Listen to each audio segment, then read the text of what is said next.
think about City of the Garden, how should we think about it?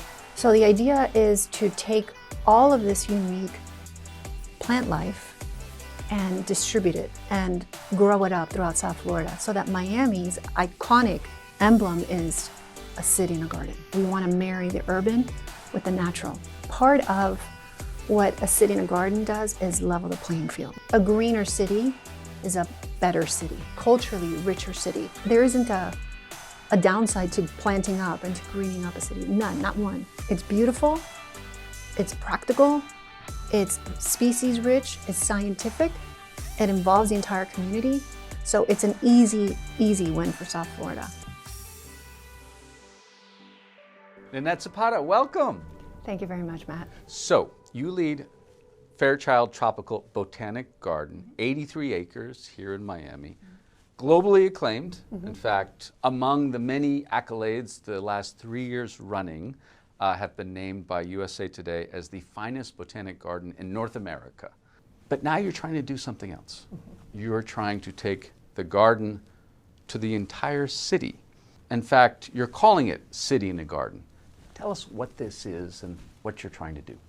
Fairchild has an 85-year history in Miami, and the garden is named after David Fairchild, one of the preeminent botanists, horticulturists in history. And he worked for the United States Department of Agriculture. And his goal was to make the United States food secure. World War II was teeing up. Wow, yeah. And he was charged with finding crops that would grow throughout the country. And mostly, it's the goal of taking everything that we know and transforming things, transforming this country into a self-sufficient agricultural country, right?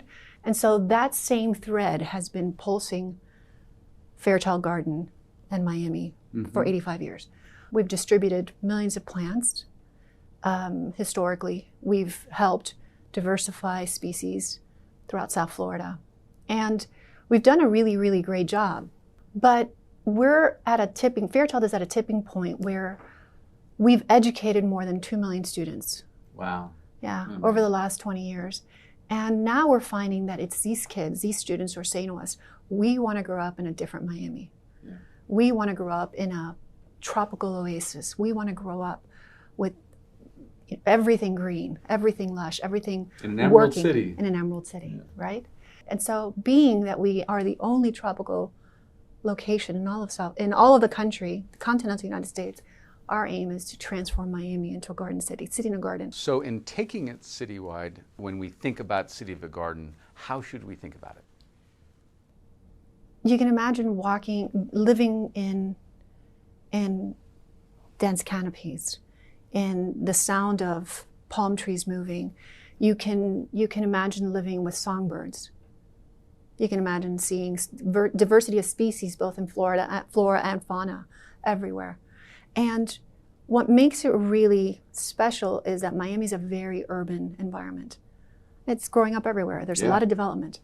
And one of the things that I think is most inspiring about City in a Garden is that we want to marry the urban with the natural. There's an actual study of science called urban conservation, right?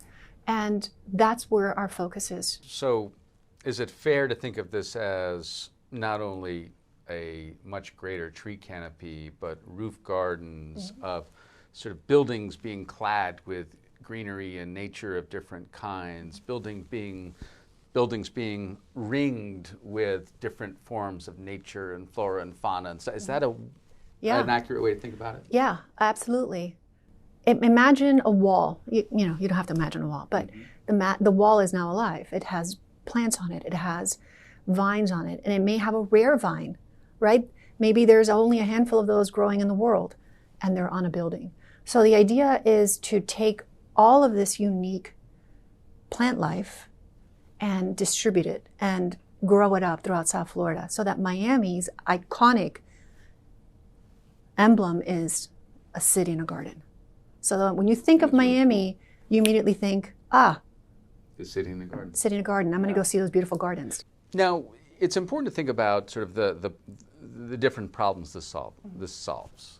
that obviously it's beautiful. It makes, the aesthetics of a place, of a city are enhanced dramatically. But it's also really important as we think about cities becoming hotter. And after the summer we just went through in Miami, I think we're not only concerned about sea level rise, but extreme heat too. This solves other issues. For example, helps with cooling, creates healthier environments to live in, does it not? Yeah. We have, so physically at the garden at Fairchild, we have a 3-acre rainforest.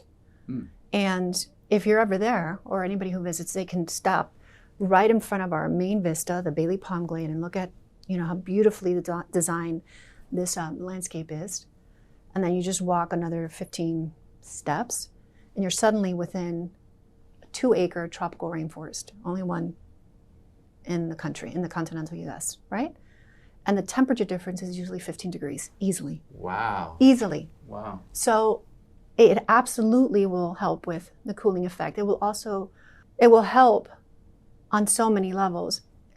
A greener city is a better city. Mm-hmm. It's a better socially driven city, culturally richer city. It's a safer city. Everything about being within nature or growing within nature is an improvement over not. So there isn't a downside to planting up and to greening up a city. None, not one. It's all upside. Now, this is a pioneering effort and would really distinguish Miami, but it is not the only effort. And in fact, it's Singapore that has launched a whole effort around sort of reintegrating nature throughout the whole urban environment, in part to help cool the city, to beautify, all of that. Has Singapore been a bit of an inspiration? Has it provided lessons? Has it provided some cautionary tales as you launch into this? Definitely they're the inspiration by which we're following their model, right? Mm-hmm. Singapore wanted to transform itself. And they knew that in order to do that, they needed to do a whole, holistic conversion. And the driver for that, their why, was to improve the human spirit. Because green improves the human spirit. Plants improve the human spirit, right? And the result of that is Singapore is considered one of the best places in the world to live. It's one of the greenest. It has a 40% canopy cover. Miami-Dade County has a 30% goal. Mm-hmm. Certain areas of Dade County are at 2%, 3%. Other areas are 75, 80%. So there's a huge disparity. And part of what a city in a garden does is level the playing field, literally level the playing field. Those stats you gave about tree canopy, there is often a direct correlation to metrics like household income relative to lack of tree canopy versus plentiful large tree canopies. That's exactly right. And there are lots of benefits are really lots great. Of economic improvements for sure. Wow. So how ultimately does sort of for lack of a better expression, the rubber meet the road here? Are you, in terms of bringing the garden to the entire city, bringing nature to the city, are you working with cities themselves? Are you working with private developers? Are you working with property owners? How are you thinking, what's the approach in actually delivering on this? All of the above. We're currently working with lots of private developers. We have relationships going with cities who've already adopted City in a Garden.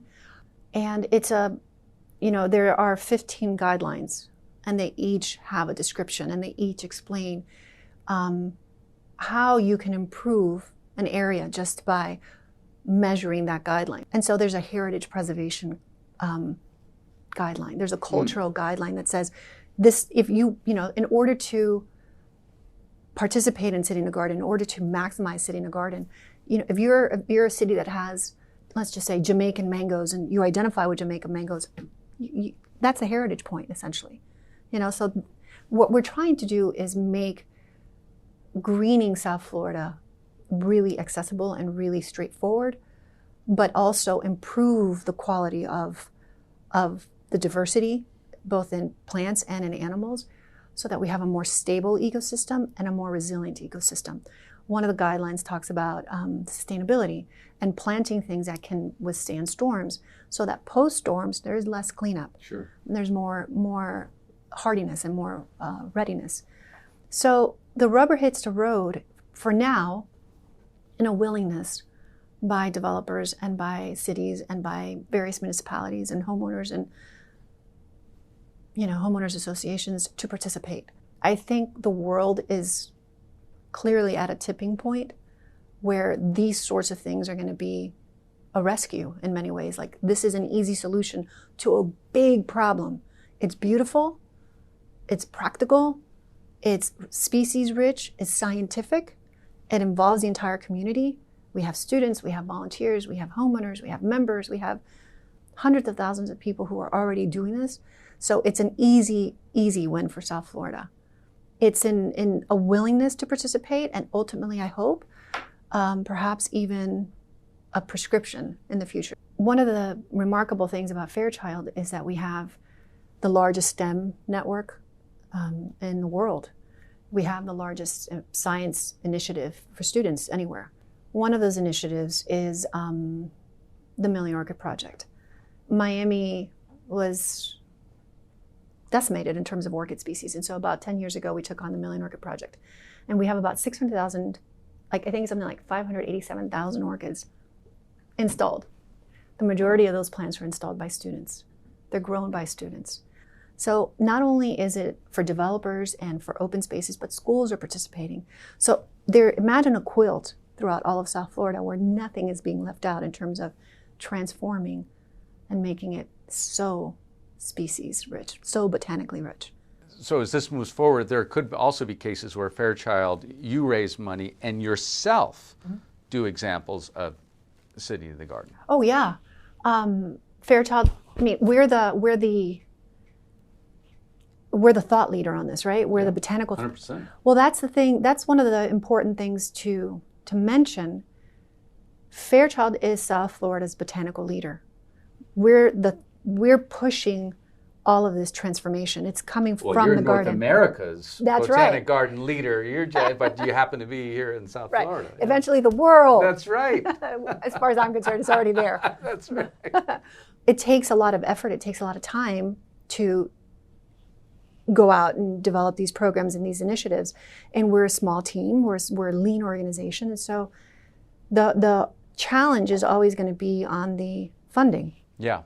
Because I guess the good news is there is a lot of money here in South Florida, but we just need to direct it. And that's why I guess why the vision is so important, coming up with some really compelling examples, tying it to economic growth, of showing that buildings that do this actually are more economically successful, things of that nature. Yeah, I think that would be the only thing. I genuinely believe there's a willingness to do this. And I think the other challenge is getting the word out, right? This is a big, big project. This is a big idea, and most of us live in our own little worlds. So when you hear City in the Garden, what is that? Yeah. What does that mean? And so education is huge. We have this underbelly of huge supporters and wonderful advocates for everything that Fairchild is doing, but it's a huge city, and we're talking not just Dade County, we're talking Palm Beach South, So we have our work cut out for us to get the word out. So thank you for giving us this great opportunity. So let's talk about where this is all going. And you were talking about, being in it for the long haul. And of course, Opportunity Miami, the whole idea is this is a platform that, as we like to say, imagining the Miami of 2040, when the child today will be ready to enter the workforce and helping our community build it. As you think about City in a Garden, what do you imagine the Miami of 2040 looking like? Miami of 2040 is going to be beautiful. You're going to be able to step outside and recognize,